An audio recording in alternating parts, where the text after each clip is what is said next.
Vamos a iniciar con esta clase. Es el último tema, muerte celular. Es un tema bastante interesante y bastante moda, porque vamos a ver que tiene muchas implicaciones, sobre todo para lo que es el cáncer. Cuando hablamos de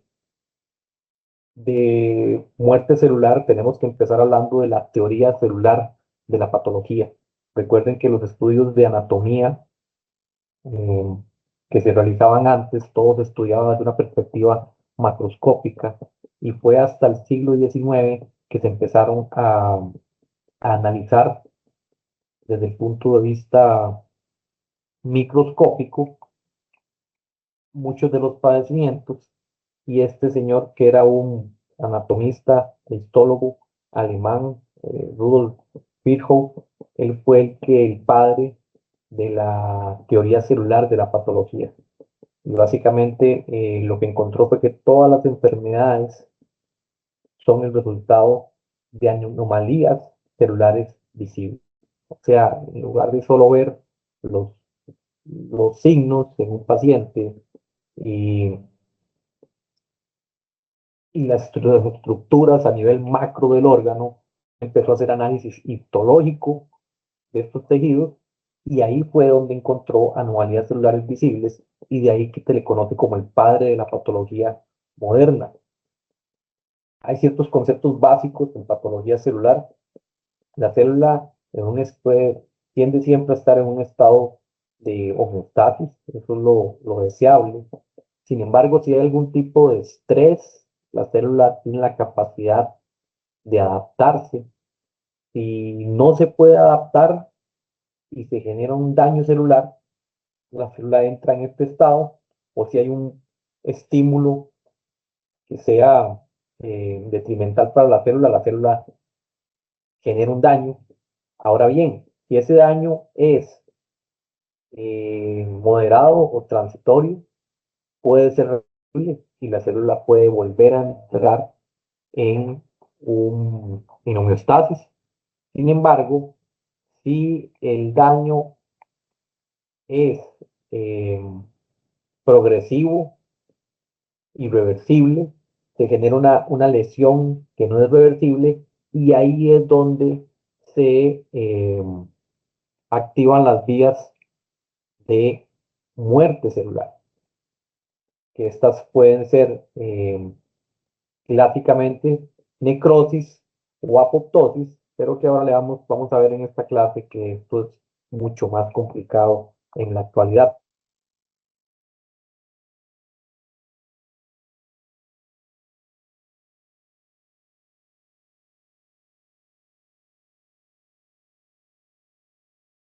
Entonces aquí lo tenemos, lo que les acabo de mencionar, pero en un diagrama de fases. Esto sería la ventana de homeostasis. Acá sería el- una lesión celular que puede ser reversible. Si la lesión es reversible, en esta fase es donde se puede dar una adaptación y la célula puede volver a la homeostasis. Sin embargo, si la lesión es persistente, se pasa un umbral que es un punto de no retorno, se entra en una fase de lesión celular irreversible, y esto desencadenaría la muerte celular. Vamos a ver un poquito de lo que es la clasificación. La clasificación básica es morfológica. En este caso, fue con la que iniciaron los patólogos en el siglo pasado. E incluso muchas se ha visto por microscopía electrónica también. Esta es una célula en homeostasis. Nosotros aquí podemos reconocer ciertas estructuras claramente. Podemos ver la membrana nuclear aquí. Vean la que está súper bien. Podemos ver dentro del núcleo, podemos ver la heterocromatina. Aquí tenemos la eucromatina. Aquí tenemos este, el núcleo como tal, que será todo esto. Podemos ver estructuras como el aparato de Golgi, como el retículo endoplásmico rugoso, De hecho, si uno le pudiera hacer zoom acá, acá se ven como estos puntitos, los ven, se ve como se ven estas granulaciones, que son los ribosomas, se pueden apreciar también mitocondrias. Este es el control de la clase, esta imagen. A partir de aquí vamos a analizar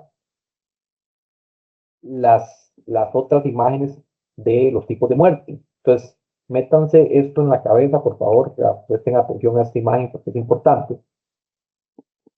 Y aquí entramos en la clasificación morfológica clásica, que estuvo vigente desde los 70 hasta los 90.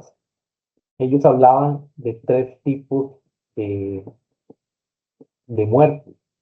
Tenía una muerte tipo 1, que llamaban apoptosis, una muerte tipo 2, que es una muerte autofágica, y una muerte tipo 3, que es una muerte. Acá lo que podemos ver o apreciar, bueno, en autofagia vemos mucha vacuolización. En apoptosis vamos a ver que hay encogimiento de la célula, que hay condensación de la cromatina y forma placas en la membrana nuclear.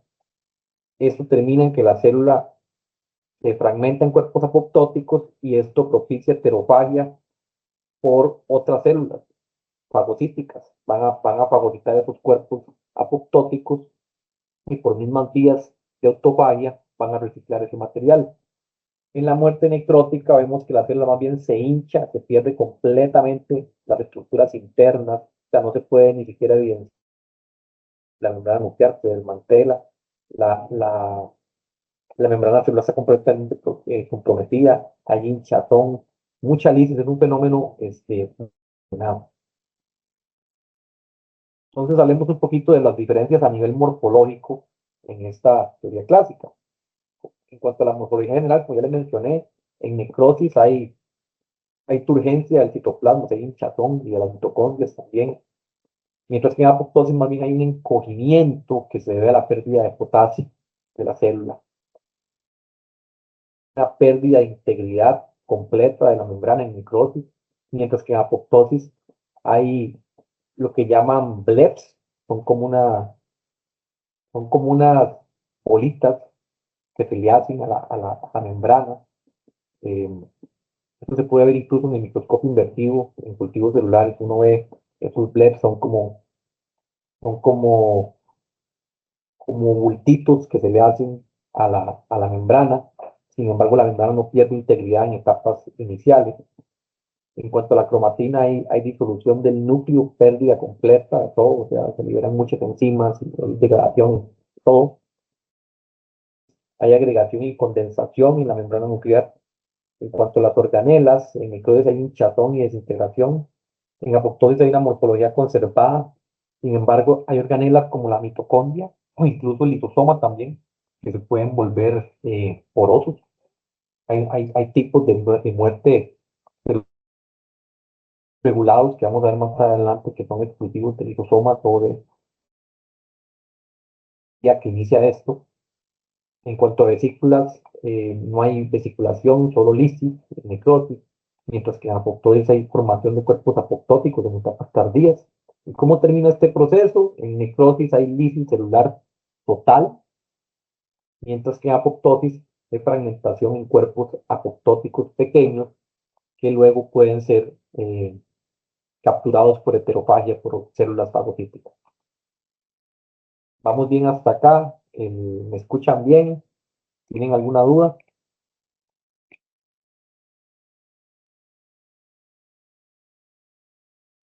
Todo bien, profe. Sí está claro, no está muy, muy, muy, muy mal el micrófono.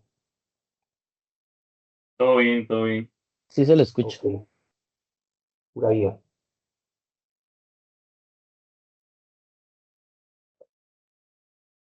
Sin embargo, la clasificación moderna es bioquímica.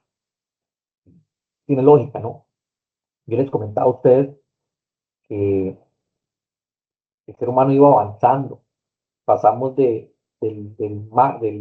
macro, luego al micro, luego pasamos a un plano de saber las cosas a nivel molecular, sobre todo en la segunda mitad del siglo XX se molecularizó mucho la biología.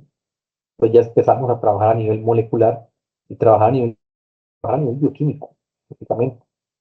Entonces de ahí que han habido muchos avances que han permitido que ahora ya se mucho conocimiento, no solo a nivel morfológico, porque la morfología nos dice algo, pero no es tan informativa como la bioquímica.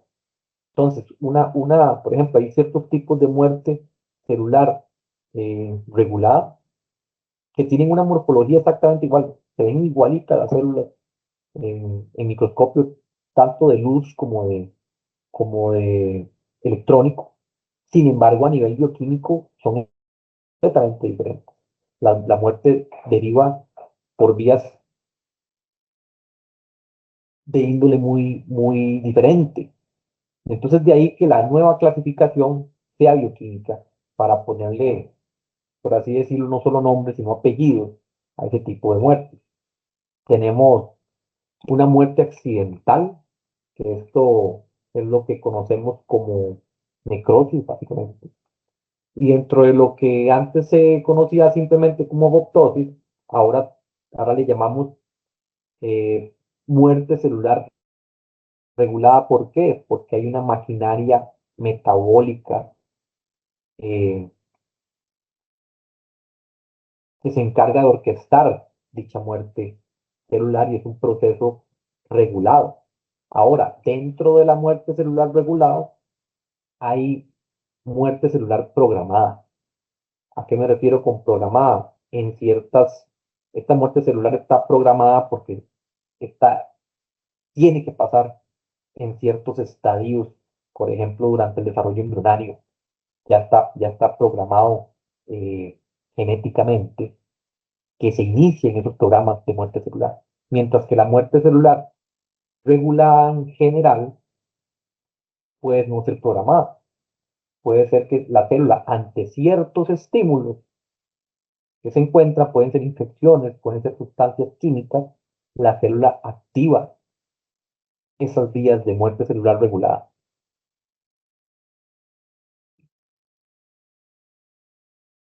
Una foto que tomé en el laboratorio hace un tiempo.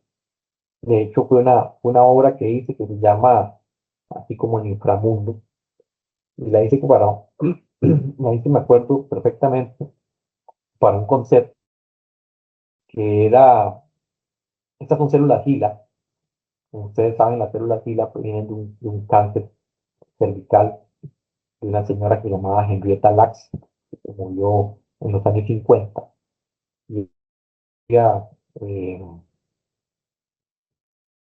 poética, de hecho hay un libro que narra sobre la vida, la muerte y la inmortalidad que los patólogos en Johns Hopkins tomaron sus células sin el consentimiento de ella, sin el consentimiento de su familia, e hicieron la línea celular más famosa y de las más antiguas que existen. Y en esta línea celular se han hecho demasiados descubrimientos, se han encontrado, se han probado vacunas, un montón de cosas, y no se dio inicialmente o sea, no hay ninguna regalía para la familia y todo fue súper antiético porque no hubo consentimiento de la persona. Ahora bien, y esto es un tema un poquito filosófico. Henrietta Lacks está muerta, murió, sus células están vivas, están en congeladores en casi que cualquier laboratorio de biología celular del mundo, incluido el nuestro, con esa célula, que es- se puede decir que es un ser o que es. No sé qué opinarán ustedes, ¿verdad? Pero para mí es como si fuera una cosa que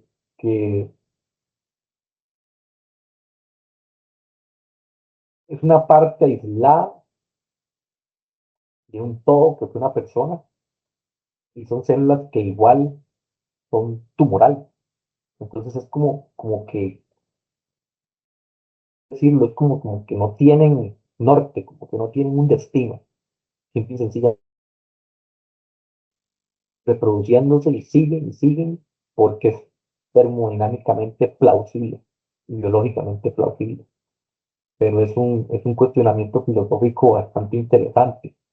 Ahora, uno puede argumentar y decir, o no necesariamente hay que verlo el todo como el todo.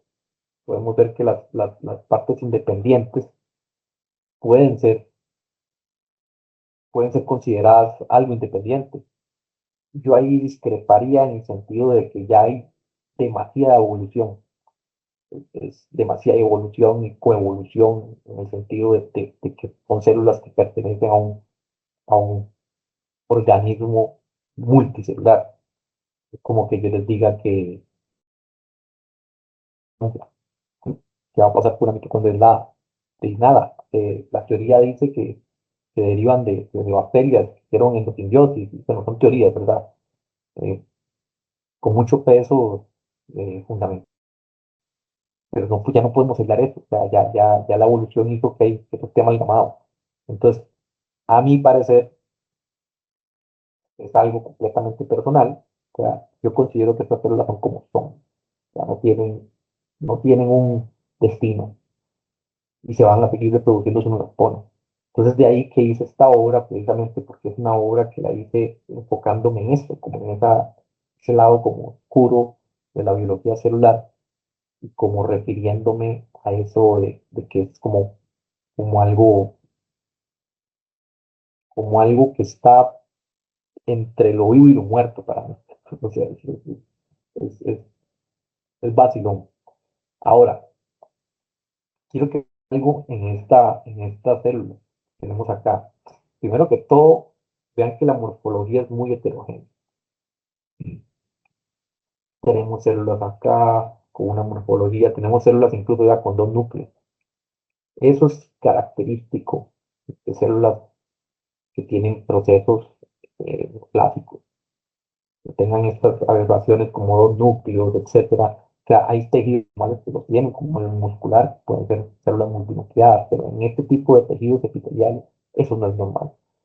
Ahora bien, estas células, cuando tomé esta foto, las expuse muchísimo al LED, a la longitud de onda de excitación.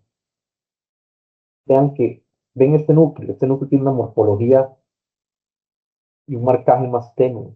Sin embargo, hay núcleos que se ven más pequeñitos, los ven, redonditos y se ve más brillante. Eso de que se vea más brillante es porque hay condensación de la señal. ¿Por qué? Porque el núcleo se encoge y también hay condensación de la cromatina. ¿Por qué? Porque cuando uno expone mucho con ese LED, hace un daño fototóxico que puede inducir vías de muerte celular programada. Entonces, acá tenemos un ejemplo de cómo se pasa esta morfología nuclear, que es la más convencional o esta, a tener estas morfologías que tienen mucha condensación de la cromatina y el núcleo más pequeño. A eso me refiero con la morfología apoptótica. Como esta, que ven acá, ven estos abultamientos o estos que están acá, que estamos viendo acá, son los cuerpos apoptóticos. Lo vacilón es que eran unas células que tenían, aparte de estos marcajes, tenían expresión de una proteína fluorescente citoplasmática. Entonces, cuando se forman los cuerpos apoptóticos se ven marcados todavía con la proteína fluorescente. Entonces, vean qué interesante como se ven acá estos cuerpos apoptóticos, ¿lo ven? Y esta es una célula que está en formar cuerpos apoptóticos. Estos cuerpos apoptóticos, los que posteriormente otra célula puede llegar eh, fagocítico y capturar por heterofagia. Interesante, ¿verdad? En una mini imagen podemos ver muchísimas cosas de de esta clase. Este marcaje que tienen acá es un marcaje en el citoesqueleto, por cierto. para que lo tengan claro. Ven que más como la periferia de la célula, es un marcaje de citoesqueleto. Hay varias teorías de cómo es que se orquesta a nivel bioquímico la muerte celular regulada. Hay unas que dicen que es un modelo de conversión, que hay señales inhibitorias de la muerte celular regulada y hay señales pro esta muerte. Y que hay de un momento a otro una conversión. Se cambia de señales inhibitorias a señales activadoras. Mientras que hay otro modelo que es el modelo de competición que dice que empiezan a mermar conforme las señales promotoras empiezan a subir después de una perturbación a la mitad. La evidencia, hay evidencia para ambos modelos, sin embargo, actualmente estamos viendo más apoyo a este tipo de modelo. Este tiene mucho más sentido, sobre todo con lo nuevo que se está viendo en de reversión de la muerte celular, que antes se creía que no era posible. Esto es lo que mencionamos en la parte de muerte celular programada. Esto ya está programado, por ejemplo, en remoción de tejidos en el desarrollo. Por ejemplo, la colita esta de un renacuajo en los anfibios se por muerte celular programada. En el caso de los mamíferos, hay esculpido de tejidos. En el caso de las manos, pueden ver aquí, durante el desarrollo embrionario, esto ocurre por apoptosis o por una muerte celular regulada, en este caso, muerte celular es regulado y es programado, pero no todo lo regulado es programado. Todo lo programado es regulado, pero no todo lo regulado es programado. Entonces, ese concepto, ténganlo en cuenta, por favor. Y esto es un tema que terminó también en un premio Nobel de Fisiología o Medicina, precisamente por los descubrimientos de los mecanismos de regulación génica de esa muerte celular programada durante el desarrollo embrionario. Entonces, este es en inglés, este señor es estadounidense y este es un premio Nobel surafricano, de hecho. Como les he mencionado en el curso, ustedes ya ven que si quieren ganarse un premio Nobel tienen que hacer dos cosas. Tienen que meterse a biología celular o a biología, básicamente, o se meten a desarrollar estrategias, metodologías para investigar a nivel bioquímico y ir por un premio Nobel de química. Entonces ustedes cogen, si quieren el de fisiología o medicina, casi que tiene que ser con algo de que esté relacionado directa o indirectamente con con la biología celular. Y tiene todo el sentido del mundo. O sea, la biología pasa en la célula. Comprendemos un montón de cosas de la célula. Son descubrimientos súper importantes. Y muchas metodologías a nivel bioquímico terminan siendo premio Nobel de química. Por ejemplo, el PCR, CRISPR, la secuenciación de ácido nucleico, etcétera. Son premios Nobel de Química que en realidad se dieron a bioquímicos, que muchos eran de formación incluso no químicos, sino físicos, eran biofísicos algunos. En cuanto a esas diferencias bioquímicas,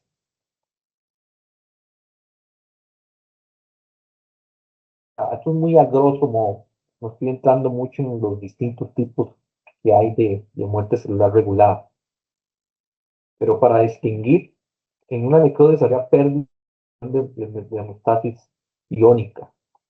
Sin embargo, un apoptosis pasos enzimáticos altamente regulado.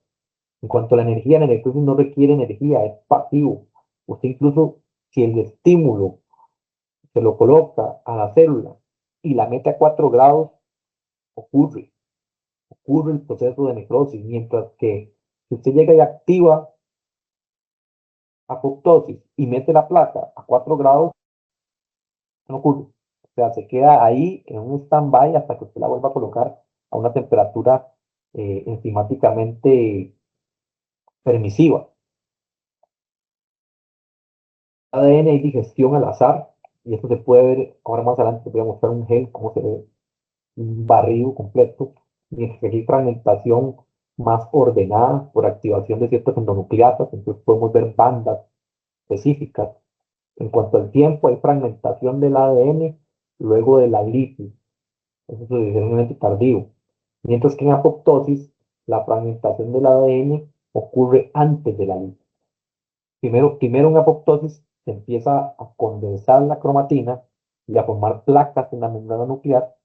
Esa formación de placas, esa sensación, se debe a que hubieron cortes en la cromatina antes de que ya se empiece a fragmentar la célula y generar esos cuerpos.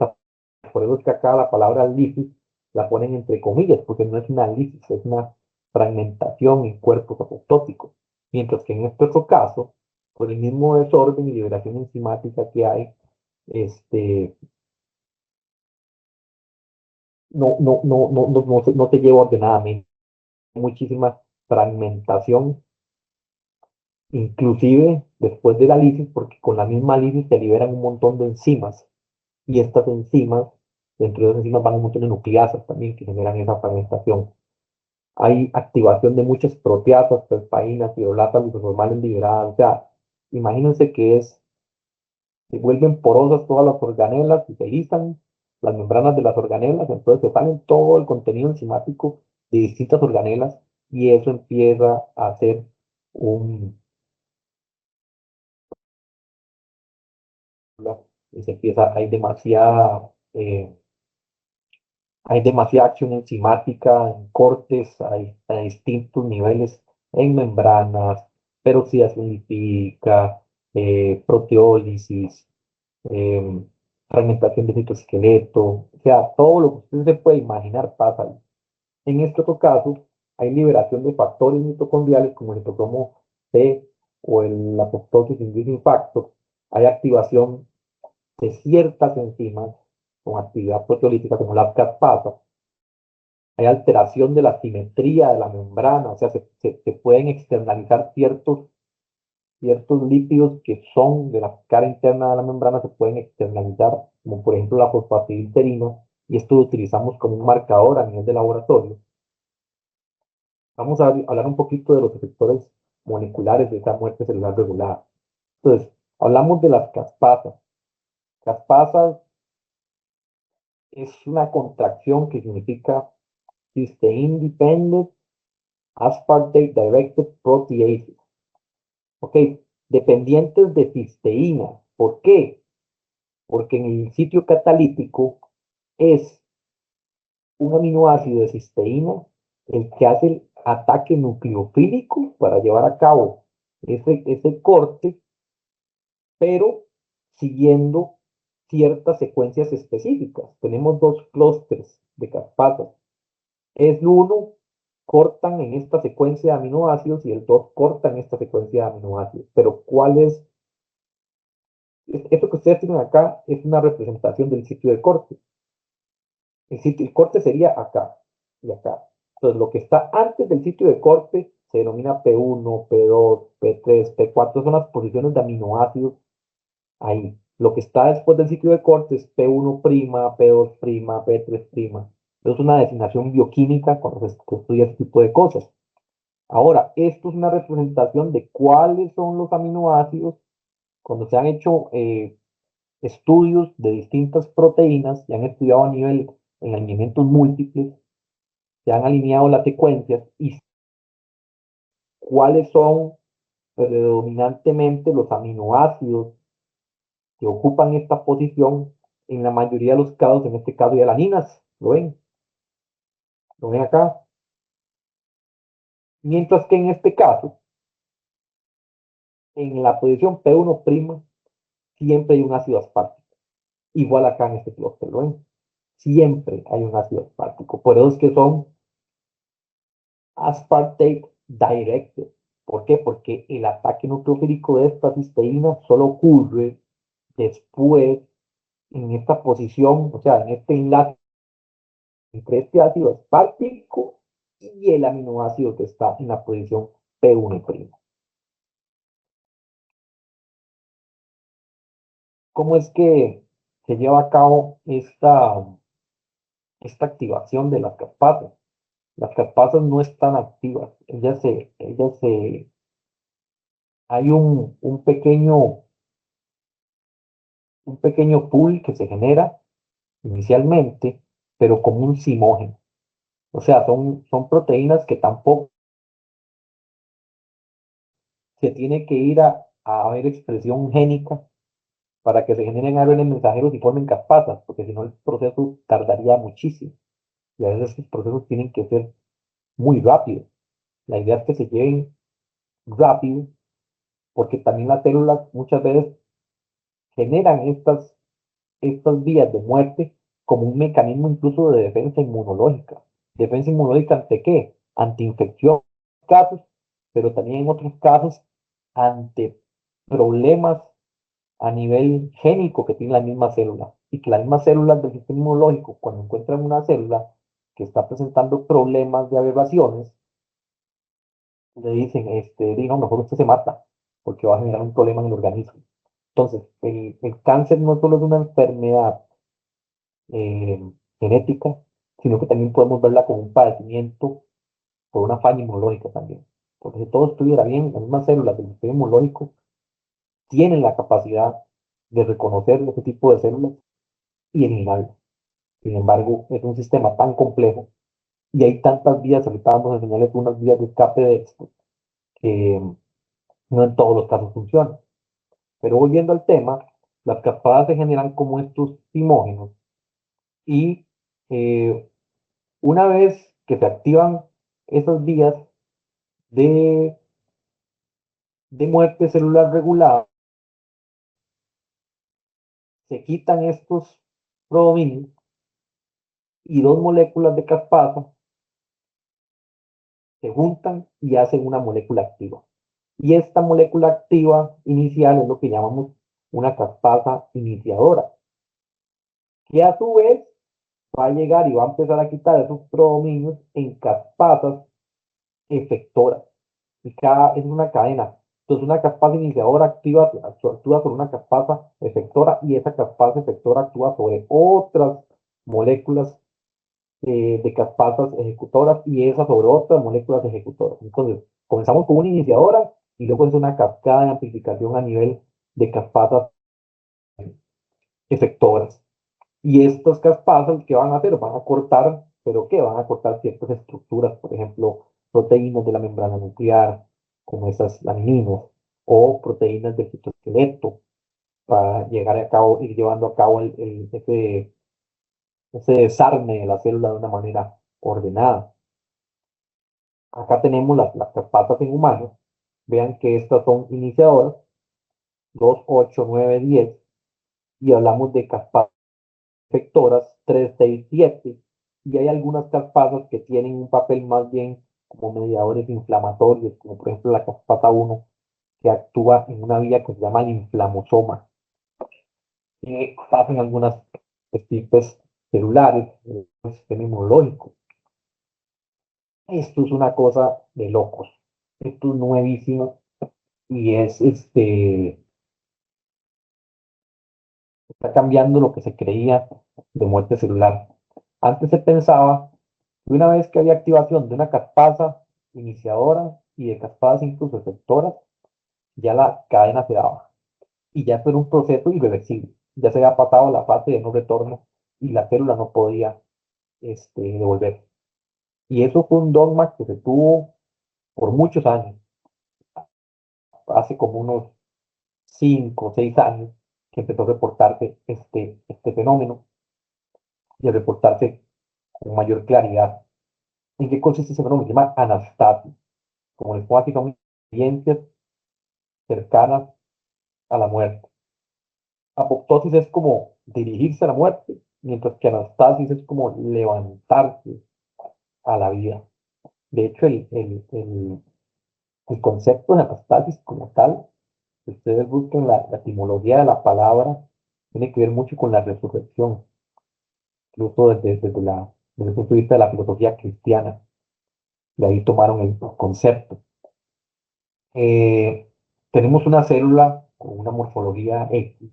Hay un estrés apoptótico, químico, físico o fisiológico. Y la célula activa caspasas. Si el estrés es persistente, la célula termina muriéndose. Sin embargo, si se remueve el estrés, en ciertas condiciones la célula empieza a revertir. O sea, contrario a lo que se creía. Se ha investigado por qué la célula puede hacer esto y la célula tiene eh, ARN mensajeros preformados, que es como una especie de freno de mano a nivel bioquímico, que esos ARN codifican para proteínas pro vida, o sea, que le ayudan a la célula a sobrevivir esa activación de caspasas. Entonces vean que no puede ser algo tan lento como que la célula tenga que ir directamente a estimular la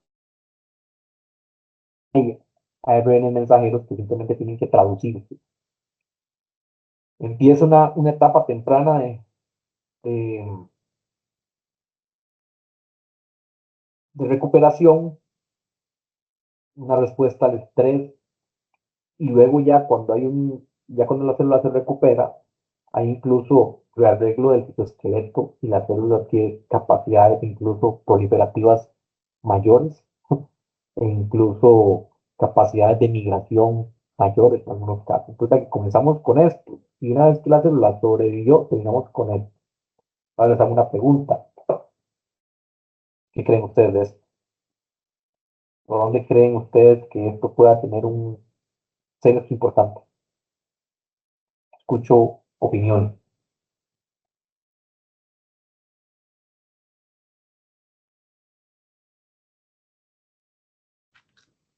Profe, ¿no podría utilizarse, por ejemplo, para tratar a personas con estrés crónico de alguna forma? O sea, porque el estrés a largo plazo, ¿me escucha? Sí, Sí, es que digamos, el estrés crónico, por ejemplo, a largo plazo sí llega a generar varios daños en ciertos órganos, como por ejemplo el corazón.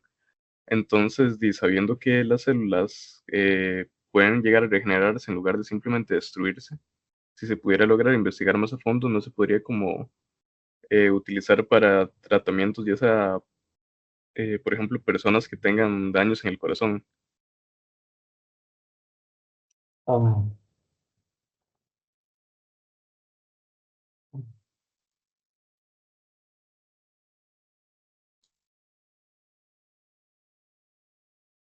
más bien la respuesta que se da por el estrés crónico tiene más que ver con lo que les había mencionado de la activación del eje hipotalámico hipofisiario y toda esa respuesta, digamos, de liberación el mismo tener un montón de glucocorticoides en sangre e inmunosuprime de cierta manera y genera ciertos cambios morfológicos en algunos aspectos celulares, ¿sí?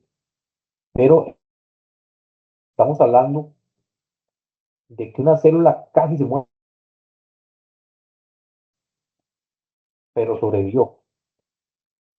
Pero la célula que sobrevivió no es igual a la que estaba a punto de morir. Vean que incluso hay cambios a nivel de rearreglo de tu esqueleto, vean que hay cambios muchísimos, capacidad replicativa y mi. ¿A qué les suena esto de migración en el contexto de padecimientos actuales? Muy importante. Afectan a mucha gente actualmente, sobre todo cuando la gente no se muere por enfermedades infecciosas y sobrevive y llegan a tener más de 40 años.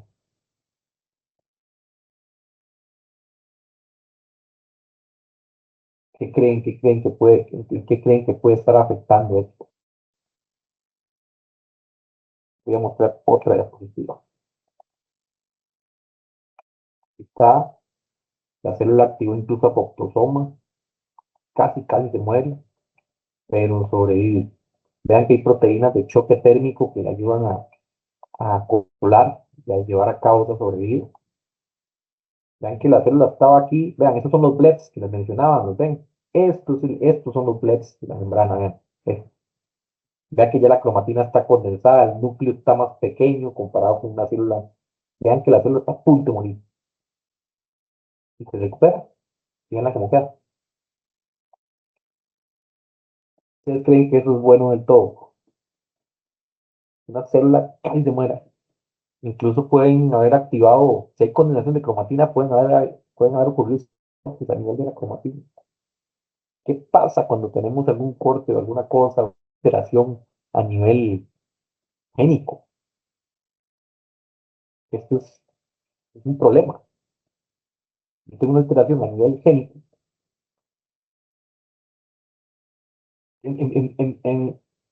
O sea, ustedes, yo se lo pongo así como yo lo que me gusta la parte celular, ustedes también me pueden decir lo que sea, me pueden putear, me pueden decir lo que quieran, me pueden golpear, pueden hacer lo que sea, pero no me toquen los cromosomas, no me toquen los cromosomas, porque es un problema, es como el escenario que nadie quiere, nadie quiere tener aberraciones cromosómicas.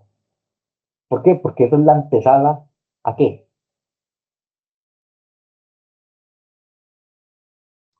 Mutaciones, profe.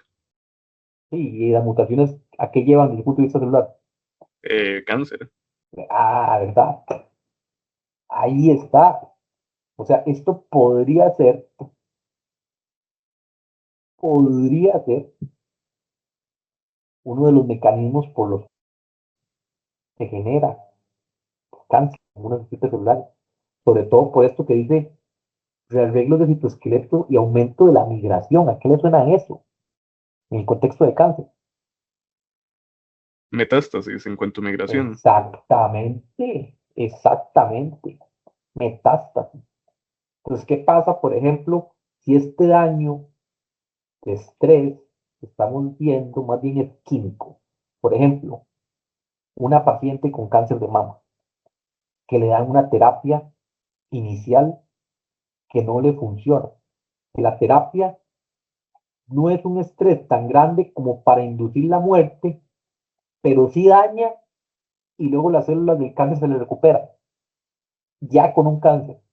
Entonces Se agrava. pasa, perdón, Se agrava, o sea, se vuelve más grave. exacto, pasa lo que popularmente se denomina que, ustedes lo tienen que haber escuchado, la gente popularmente dice, es que se le torió el cáncer, se torea, o sea, se reactiva. Mucha gente llega, va a sesiones de quimioterapia, están bien un tiempo y luego viene una reactivación.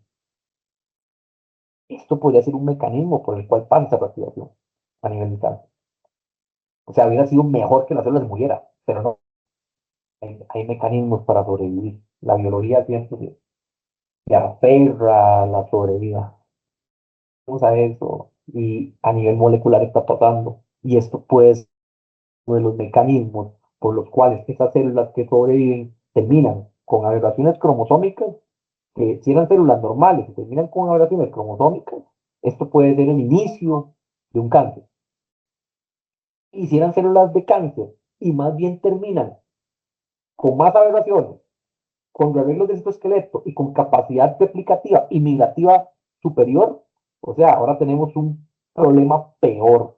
Entonces, esto está en mucho estudio actualmente y se está viendo que efectivamente por ahí puede andar el meollo de este asunto en muchos de las reactivaciones de cáncer. De ahí que muchas de las terapias que se quieren desarrollar ya no se quieren que sean como las terapias originales. Las terapias originales siempre van, la mayoría de las quimioterapias que se tienen actualmente, que no son basadas en anticuerpos, por ejemplo, son citotóxicos. Básicamente a la gente la están envenenando y por eso tienen tantos efectos secundarios. Pero lo que se busca es hacerlas de cáncer, pero en algunos casos no se logra y más bien esto podría repercutir en que se active más y se complique. De ahí que el doctor Rodrigo Mora inició un estudio acá en Costa Rica cuando vino a hacer su doctorado en Heidelberg, en Alemania, porque ellos allá realizan estudios de terapia personalizada. Cuando vos llegas a tener un cáncer X y llegas a que te lo traten donde los oncólogos, la mayoría de los oncólogos que hacen, se guían a pura epidemiología. Dicen, ok, ¿qué edad tenés? Ok, vamos a ver si empatamos o tal cosa para más o menos ver un pronóstico, pero el 92% de los pacientes que tienen este tipo de cáncer responden a esta quimioterapia. Así, o sea, así es como se hace el abordaje. Y el problema es que no todas las personas somos iguales. Somos un universo a nivel molecular, a nivel celular. Entonces, no todas las personas reaccionamos igual a la quimioterapia.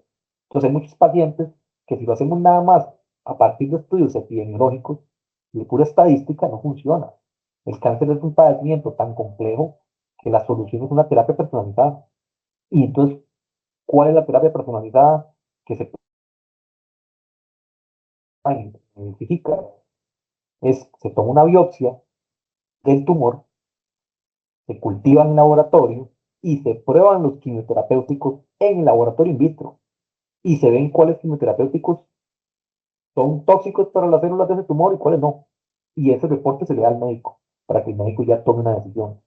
Ahora, sencillo, no es tan sencillo. Tome una biopsia del tumor. Ok, no, el tumor es así.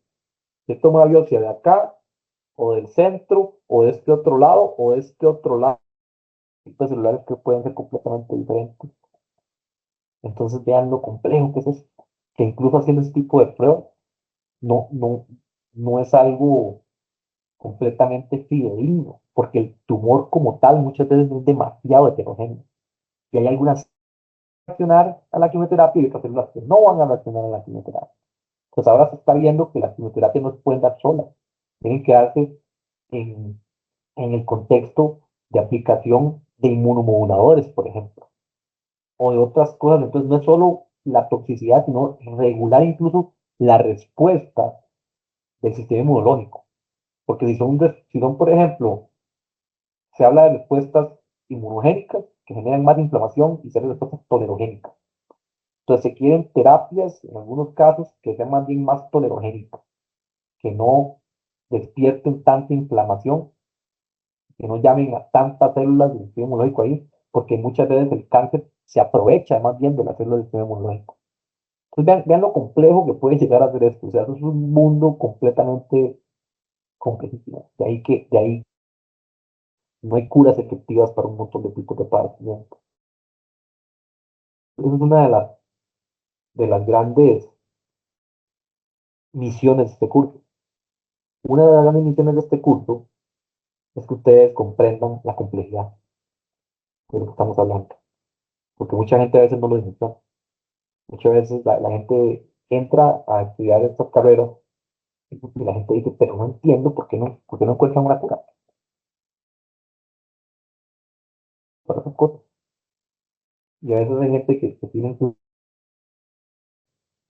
una actitud un poco presumida. Es como, yo voy a encontrar esa cura, yo lo voy a hacer. Está buenísimo ser optimista, está buenísimo. Sí pueden encontrar la cura, la gente puede encontrar la cura, claro que se puede. Pero para poder encontrar eso, primero hay que ser realista y hay que tener noción de la complejidad de lo que se está enfrentando. Hay que comprender mucho para poder combatir. Y por eso en este curso les insisto tanto en esto, tienen que entender la complejidad de las cosas. Encontrar una cura no es que te la vas a tropezar, ¿verdad? O sea, te quiere mucho esfuerzo, demasiado esfuerzo, demasiado trabajo, demasiada pasión también. Entonces ahí es donde uno dice, ¿se tiene eso para lograr esto? ¿O simplemente es que tengo una idea y tengo el ego muy inflado y creo que puedo hacerlo? No, o sea, hay que trabajar muchísimo, trabajar incluso sin horarios. O sea, la mayoría de personas que descubren algo en estos campos, en este nivel de complejidad, son personas que usted las ve y son súper trabajadoras, súper disciplinadas. O sea, hay que tener la disciplina de un atleta, pero para llegar a eso. O sea, si ustedes ven la investigación científica como un oficio, no, esto no es un oficio, esto no es así, o sea, no trabajamos de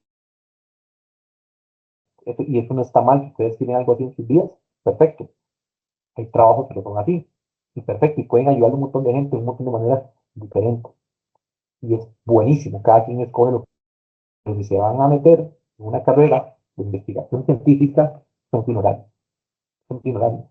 Las células no se adaptan a tus gustos, la biología no te espera, no te va a esperar, que si es feriado no le importa, que si es Navidad no le importa, que si cerraron la U por esta cosa, no les importa.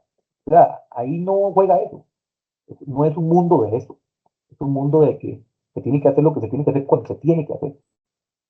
Y solo así es que se puede llegar verdaderamente a, a descubrir cosas que aporten en un tema tan complejo como este.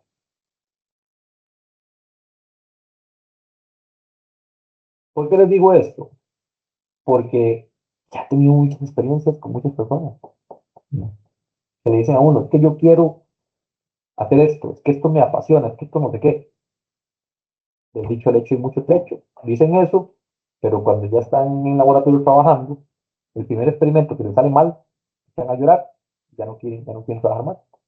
O hacen dos, tres experimentos, ay, no, esto es demasiado, sí, pero no es que iba a ser la persona que iba a apasionar, que iba a descubrir esto.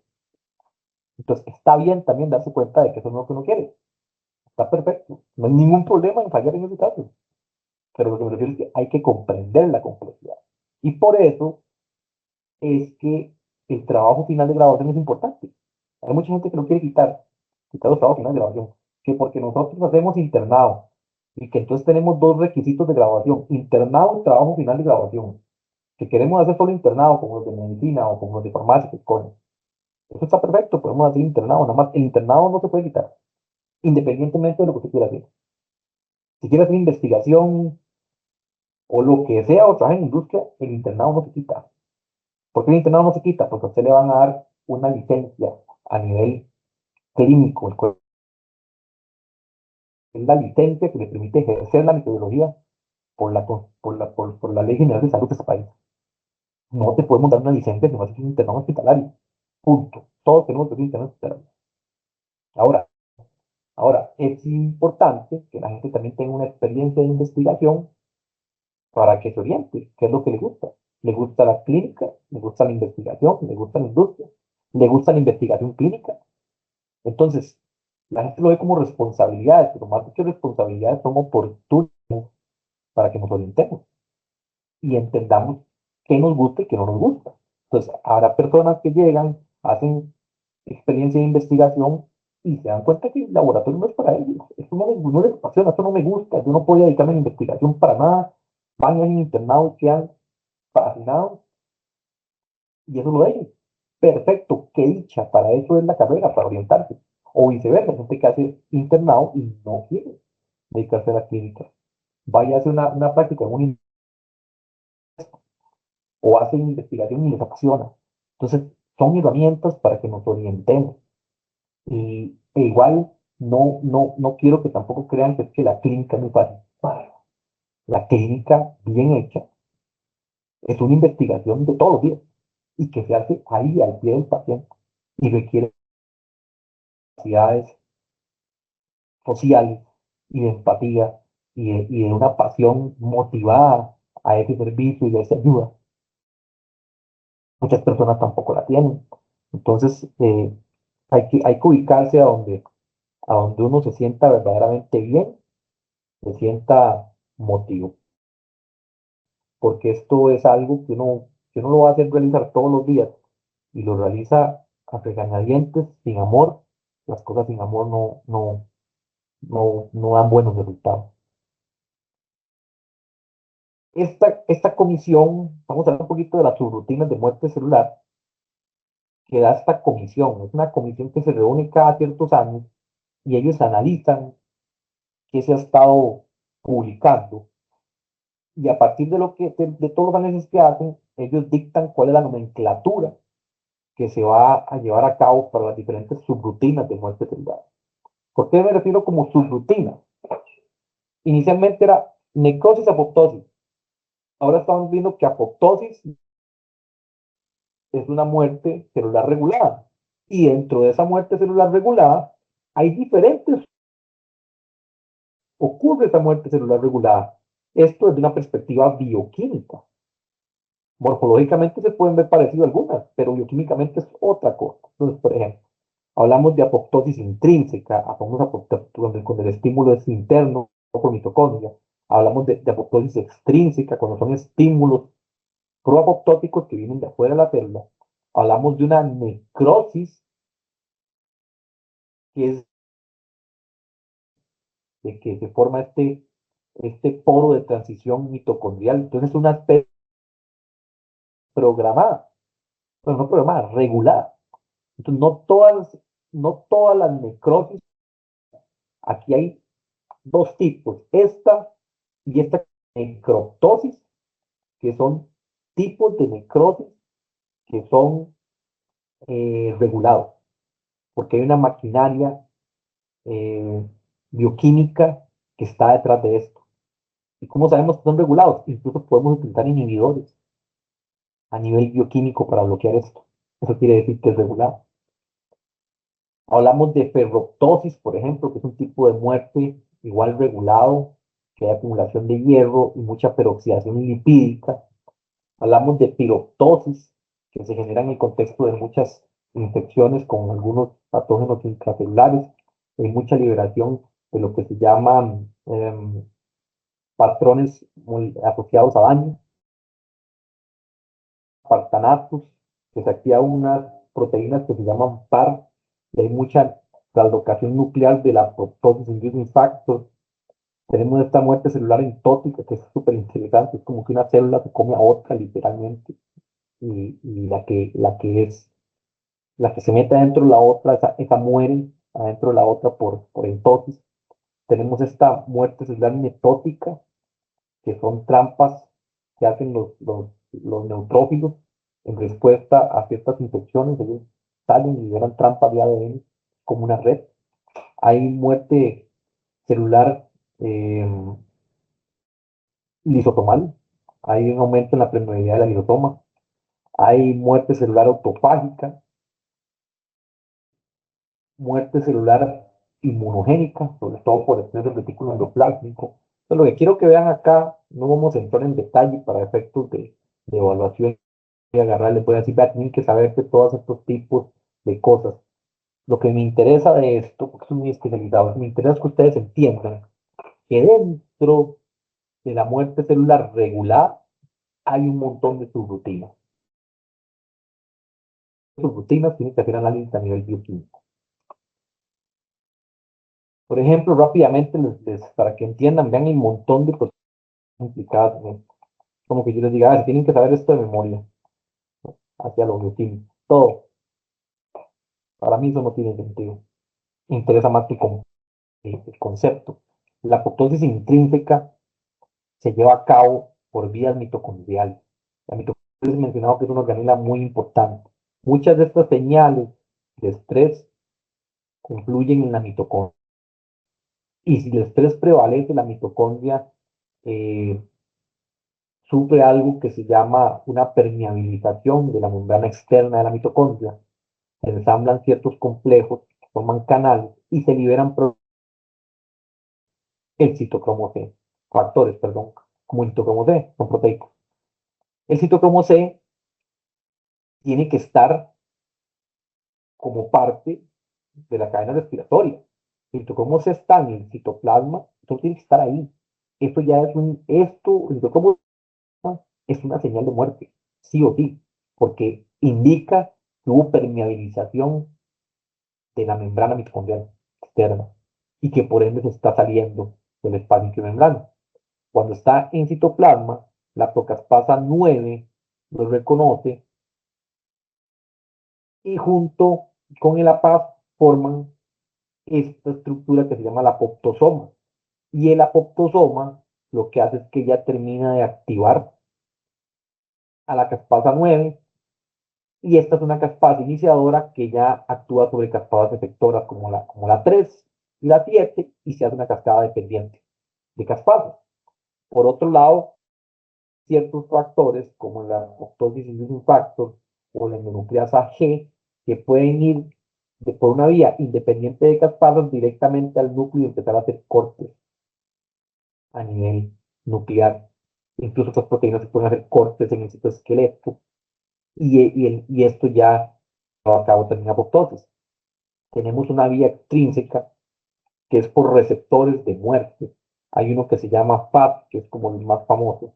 Si al FAS se le une el FAS ligando, esto hace que se forme un complejo macromolecular del lado interno de la célula que se llama el DISC, que es Death Inducing Signaling Complex.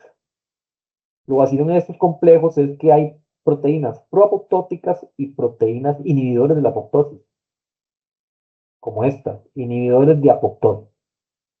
Entonces, si las señales pro muerte prevalecen y se ensambla bien esto, este complejo es el que activa a la caspasa 8, que es una caspasa, y ya esta empezaría a actuar sobre caspasas efectoras como la 3, la 6 y la 7, y se lleva a cabo la apoptosis. Hay otros receptores que se llaman receptores de dependencia, que más bien, cuando no hay ligando, es que se inicia el proceso de muerte. Al estar el ligando pegado, más bien ellos están inactivos. Pero cuando no hay ligando, se inician vías de muerte que llevan a esto. Acá les traigo un video para que lo... Bueno, ese video... A ver,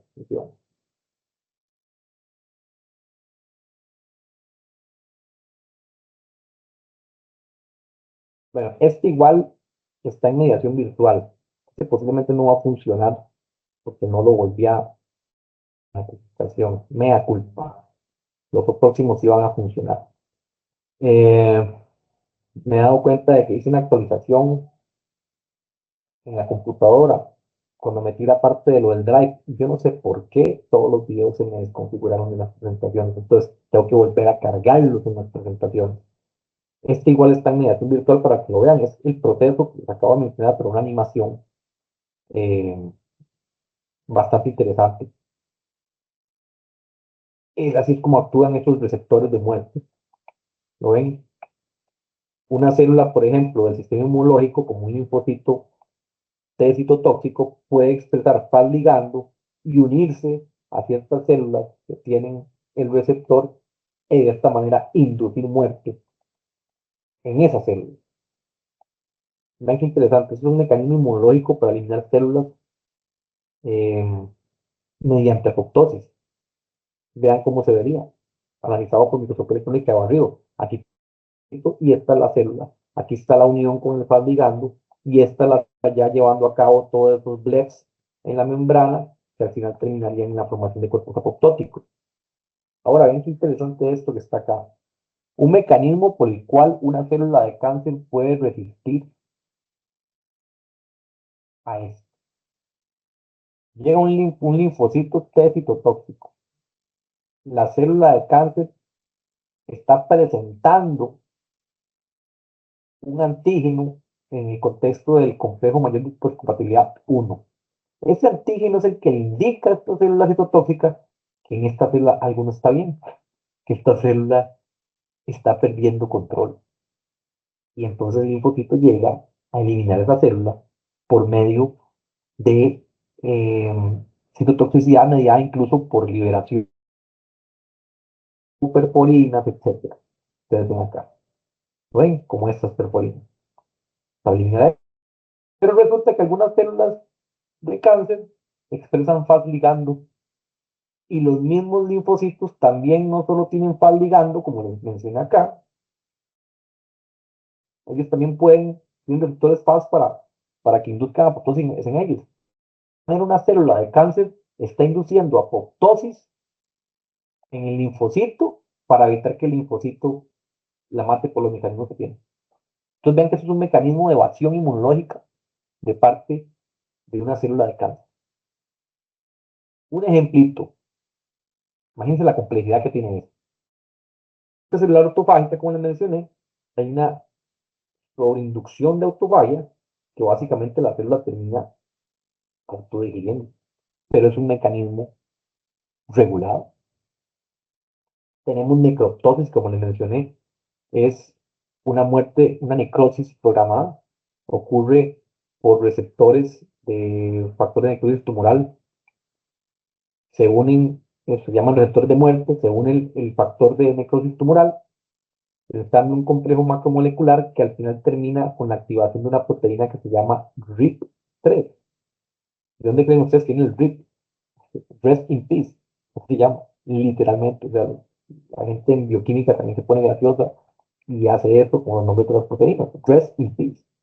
Y estas proteínas RIP pueden ser inhibidas con un tratamiento con una sustancia que se llama necrostatina. Si usted le aplica necrostatina a una célula que está sufriendo necroptosis, inhibe el proceso. Entonces, esto lo que nos demuestra es que es una muerte, es un tipo de necrosis, pero regulado. No es una necrosis accidental. Esto es la muerte celular entótica que yo les decía.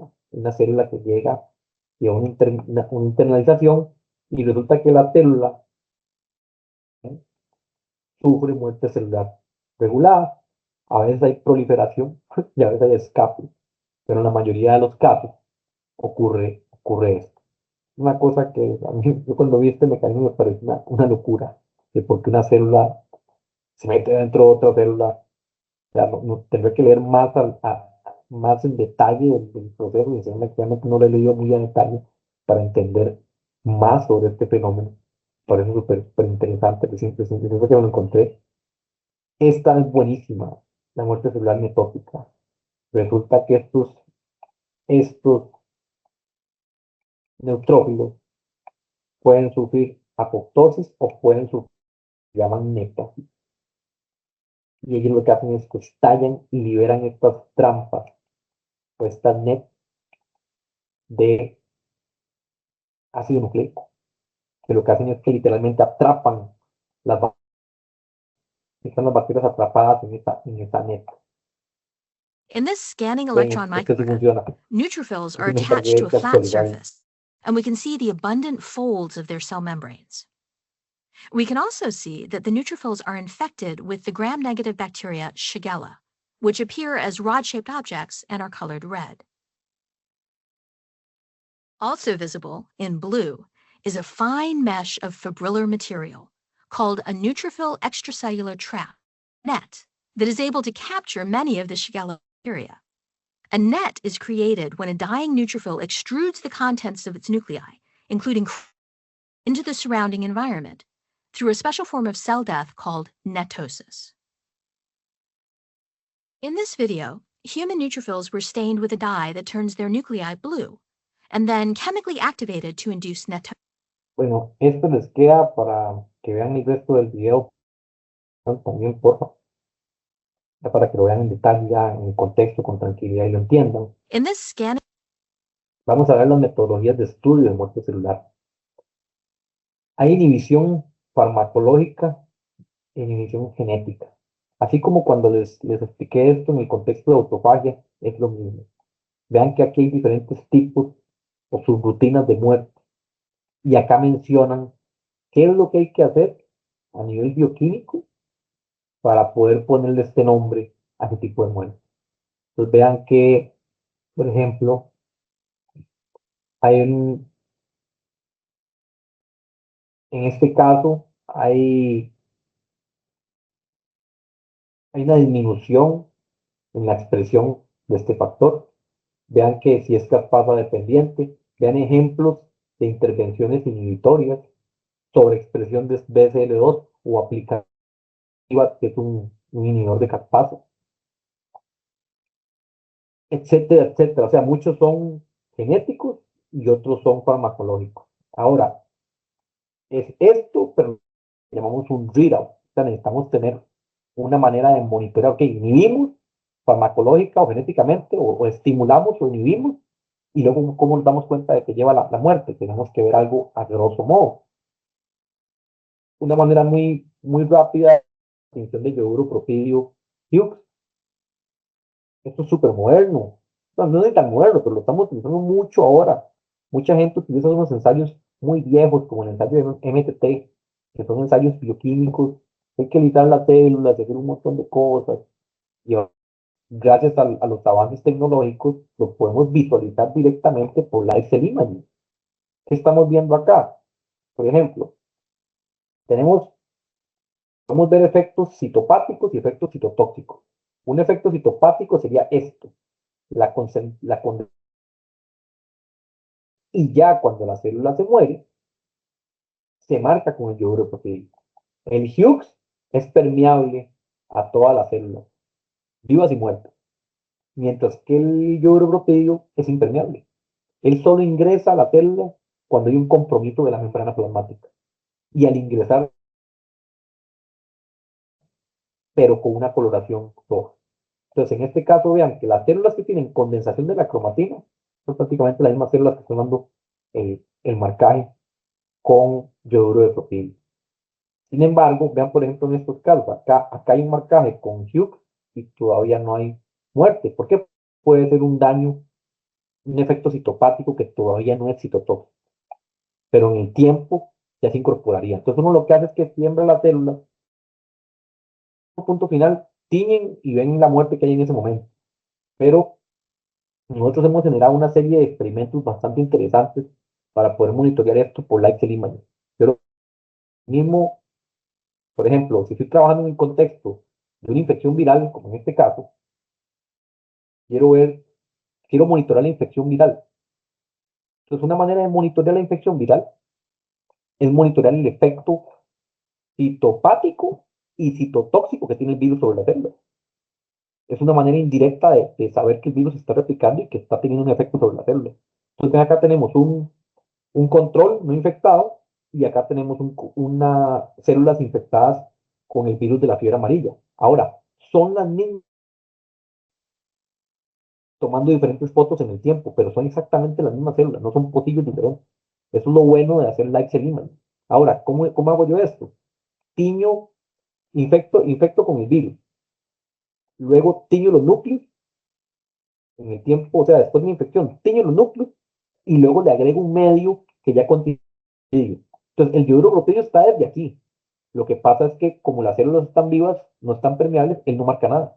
Conforme las células se van a ir muriendo, ese yoduro proteído que está en medio va a empezar a ingresar las células muertas. Con este mismo ensayo desarrollamos pero utilizando otro que se llama Cytox. El Cytox Green es como el yoduro proteído, pero es verde. Pero es un agente igual, es impermeable a las células normales, permeable a las células con compromiso de membrana. Y de esta manera podemos ver una técnica de placas virales. Es un pocillo lleno de células que pone una capa semisólida después de infectar con el virus, entonces el virus no puede infectar libremente, sino que el virus va generando concéntricamente, va infectándose célula a célula y van formando esas placas. Aquí estamos viendo cómo podemos incluso monitorear las placas virales con ese tipo de metodologías. Esto incluso lo publicamos en un libro de Stinger que se llama Human Viruses y trata para vacunas y para cosas. Nosotros publicamos un artículo, un capítulo que tiene que ver con imaging approaches para el estudio de flavivirus, pero por fluorescencia. Y esta técnica luego posteriormente la publicamos también y nos dieron una portada en una revista que se llama Journal of Biological Chemistry, muy, muy importante en bioquímica, publicada desde 1904. Fue un buen momento. De hecho, fue por la cancelación del Congreso Anual de la Asociación Americana de Biología Molecular y Bioquímica por el COVID-19. Y cuando cancelaron el Congreso, hicieron un virtual issue con todas las exposiciones que iban al Congreso y nos dieron la portada de ese virtual issue con esta técnica. Muy feliz ese día. Y también he aplicado esto, lógicamente, pues ella se lo esperaba, ¿verdad? No podía pasar que no hubiera un bioarte para hacer obra bioartística. Esta es una obra que se llama La Verdad, que la hice dedicado al pueblo colombiano cuando salió un informe que hizo el gobierno colombiano sobre lo ocurrido en todo el conflicto, 20 años de conflicto armado con las FARC, con los paramilitares y con grupos armados. Entonces, esto es una abstracción de la bandera colombiana en células de cáncer, que son estas que están en azul, y encima hay unas células de riñón embrionario humano modificadas genéticamente para expresar una proteína amarilla. Y lo vacilón acá es que todo lo que van a ver está ocurriendo realmente en las células. Los cambios de coloración ocurren en el microscopio, no es algo digital. Y para poder hacer esto, utilicé yoduro de propio. Entonces, conforme las células empiezan a morir, el yoduro de propio empieza a marcar. Se pierde la fluorescencia amarilla porque las células se mueren y ya dejan de producir metabólicamente la proteína fluorescente e incorporan la gente. Con un profesor de la Escuela de Artes Musicales, que es doctor en piano de la Universidad de Louisiana State, y lo que tratamos de representar era lo que ocurrió durante toda la destrucción y la muerte que hubo. O sea, de hecho, con mucho, mucho respeto por el pueblo colombiano, porque es una obra en la que estamos prácticamente representando las muertes literalmente por la muerte celular que se está viendo. Y literalmente el color rojo es una representación no solo del rojo de la bandera, sino también el rojo de todo ese derramamiento de sangre que hubo. Pero la obra es dedicada al informe de la verdad, porque el informe de la verdad lo que busca es no volver a repetir estas cosas. Para no volver a repetir esto, hay que conocer la verdad, qué fue lo que pasó en ese país, durante el conflicto armado. Entonces, la primera parte es un loop interminable, porque está hecho para que calce así. La primera parte es el conflicto y la segunda parte es la reconstrucción, que utilizamos incluso tonalidades más positivistas.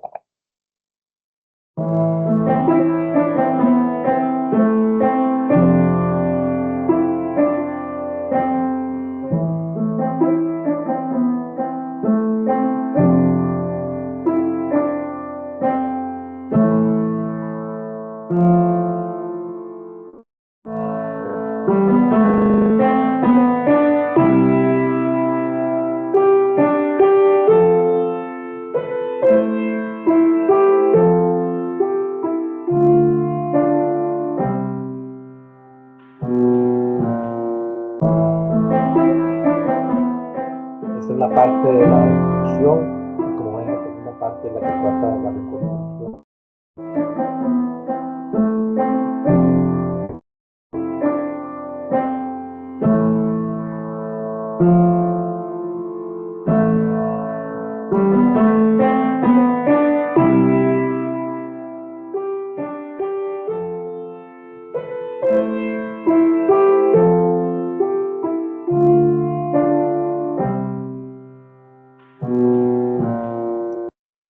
Esto es al Museo de la Verdad, que es un museo que abrieron para todo esto.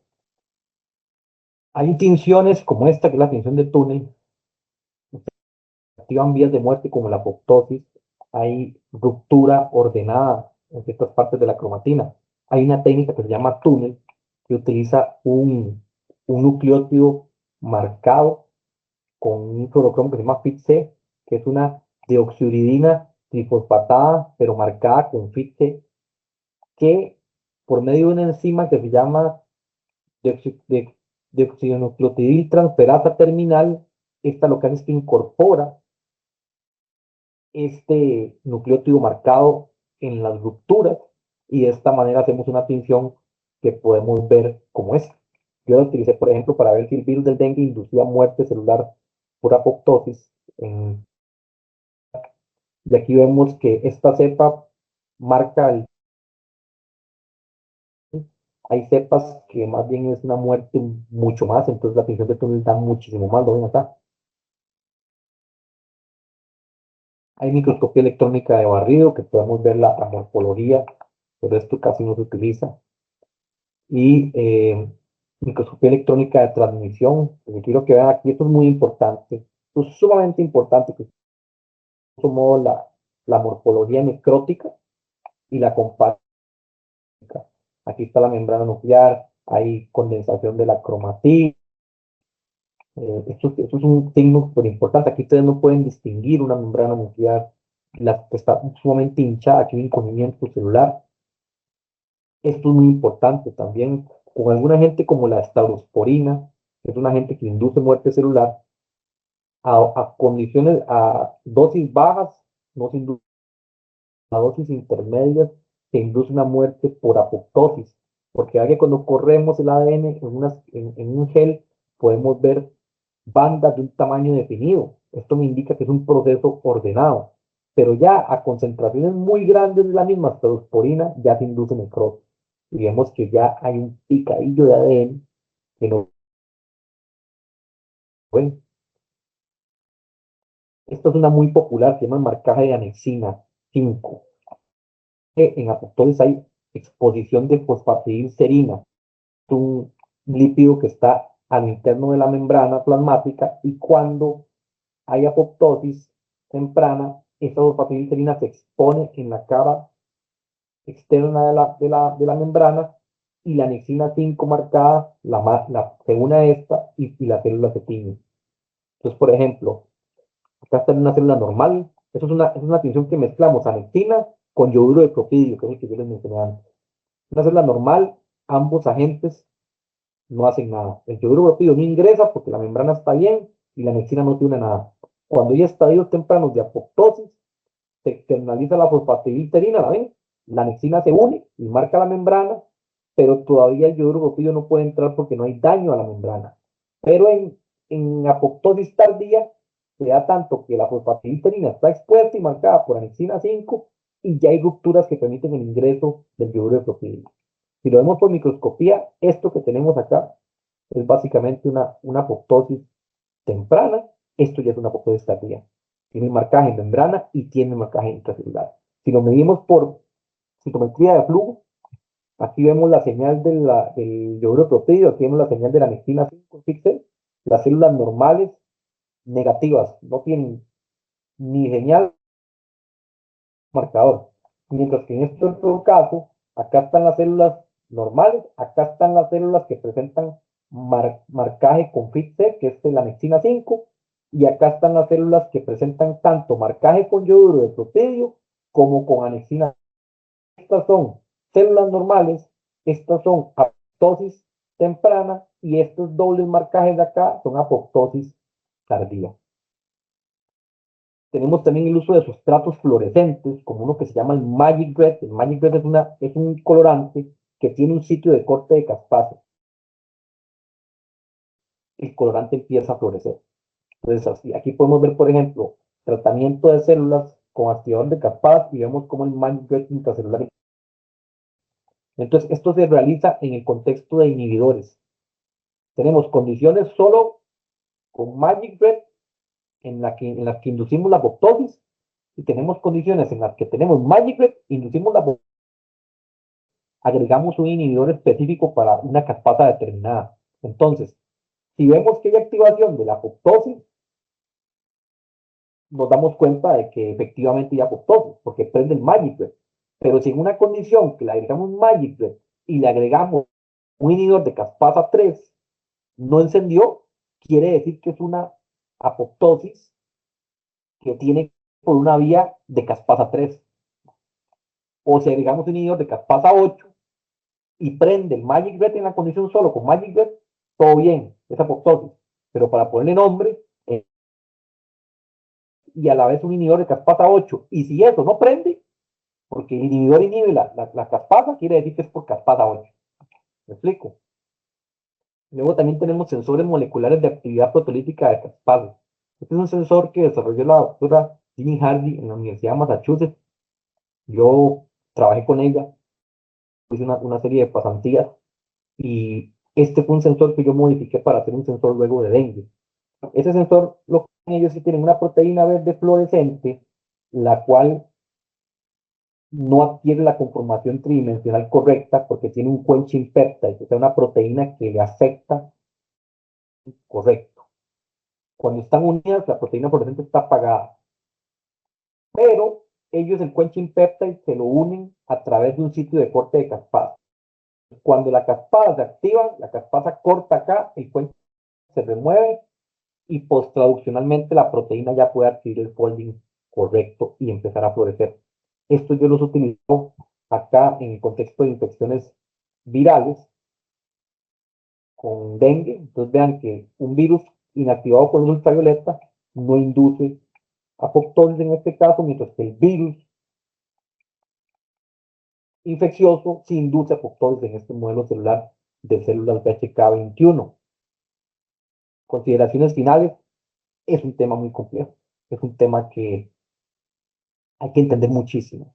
Hay que entender muchísimo, hace falta muchísima investigación de cómo son las regulaciones, los mecanismos y cómo inducir apoptosis en ciertas células y no en otras. En vías, en miras de tener una terapia efectiva para el cáncer, sobre todo. Muchísimas gracias. Si tienen alguna duda, con mucho gusto.